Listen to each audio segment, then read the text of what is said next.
बिस्मिल्लाहिर्रहमानिर्रहीम। अस्सलाम वालेकुम नाज़रीन, आप यूट्यूब चैनल देख रहे हैं। मैं तवक्कल हुसैन हूँ। आज की जो एक दो अहम खबरें हैं जिनके ऊपर मैं तबसरा करने जा रहा हूँ, वो मैं आपके सामने वाज़े तौर पर उनके ऊपर तबसरा रखूँगा। ये खबरें ये हैं कि एक तो जो PDM की जमातें और PTI के सियासी मुखालफ थे जो बगलें बजा रहे थे कि अब कप्तान को या PTI को उसका बल्ले का निशान वापस नहीं मिलेगा और आइंदा के इलेक्शन में PTI को इलेक्शन लड़ने की इजाज़त भी नहीं होगी, मैदान हमारे लिए खुला होगा और हम खुल कर इलेक्शन लड़ेंगे और जीत हमारी होगी, क्योंकि हमने जो आवाम को चूना लगाया है वो चूना तो इसी सूरत में सामने आ सकता है अगर हमारे मुखालफ को इलेक्शन लड़े। अगर हमारे मुखालफ को इलेक्शन ही नहीं लड़ता तो फिर हम दोबारा इलेक्शन में मुंतखब होकर आ जाएंगे और नवाज शरीफ को वज़ीर-ए-आज़म पाकिस्तान बना दिया जाएगा। लेकिन ये सारी की सारी उनकी खाम ख्याली निकली। PTI को उनका बल्ले का निशान भी वापस मिल गया, PTI को इलेक्शन लड़ने की इजाज़त भी हो गई है और ये उम्मीद भी की जा सकती है कि इलेक्शन से पहले कप्तान हर सूरत में वो जेल से बाहर होगा।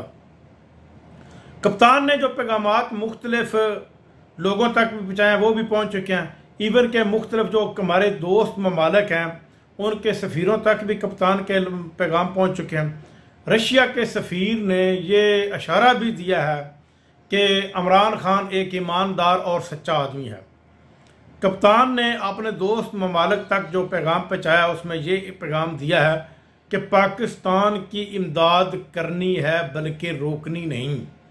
पाकिस्तान को स्टेबल करना है, पाकिस्तान को तरक्की की राह पर गामज़न करना है और पाकिस्तान की इमदाद जारी रखनी है। कप्तान एक जिंदा दिल और बहुत बड़े दिल वाला आदमी है, वो हसद की आग में मुब्तला नहीं होता। इसके बावजूद, इतना जुल्म सहने के बावजूद भी कप्तान ने किसी किस्म की पाकिस्तान के मामलात के ऊपर कंप्रोमाइज़ नहीं किया।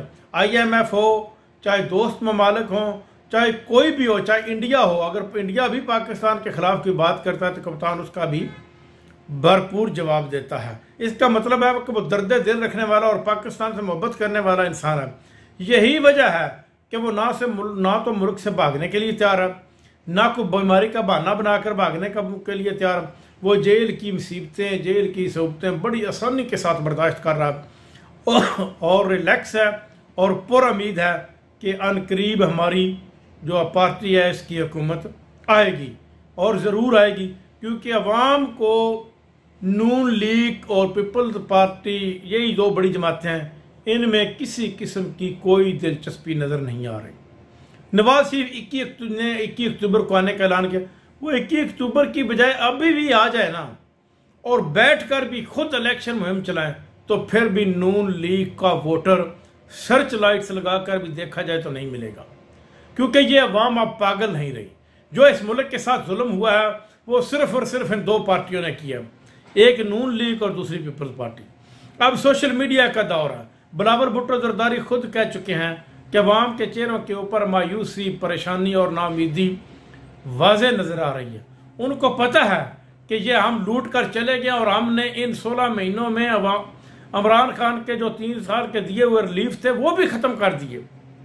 हमने इन 16 महीनों में सिर्फ और सिर्फ ये काम किया है कि हमने इस मुल्क को लूटना है, जबकि बिलावल भुट्टो जरदारी ये खुद कह चुके हैं कि बाकी जितनी भी PDM की जमातें थी पीपल्स पार्टी के अलावा, वो अपने केसेस माफ़ कराने के लिए आई थी, जबकि पीपल्स पार्टी काम करने के लिए आई थी। पीपल्स पार्टी ने क्या काम किया और खाक काम किया।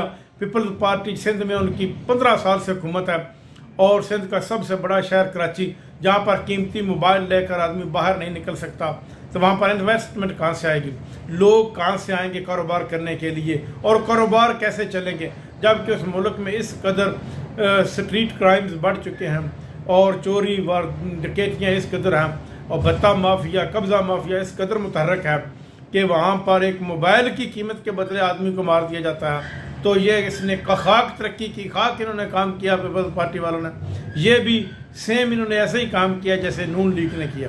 लेकिन अब नून लीग और पीपल्स पार्टी को अपने मुंह की खाना पड़ गई। अब उनको ये पता चल चुका है कि कप्तान किसी सूरत में रुकने वाला नहीं है। कप्तान को आइंदा की हुकूमत मिलेगी।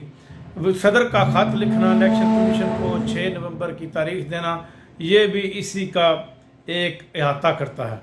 लेकिन देखिए अब क्या होता है। अब तक के लिए इतना ही। अपना ख्याल रखिएगा। अल्लाह ने के बाद।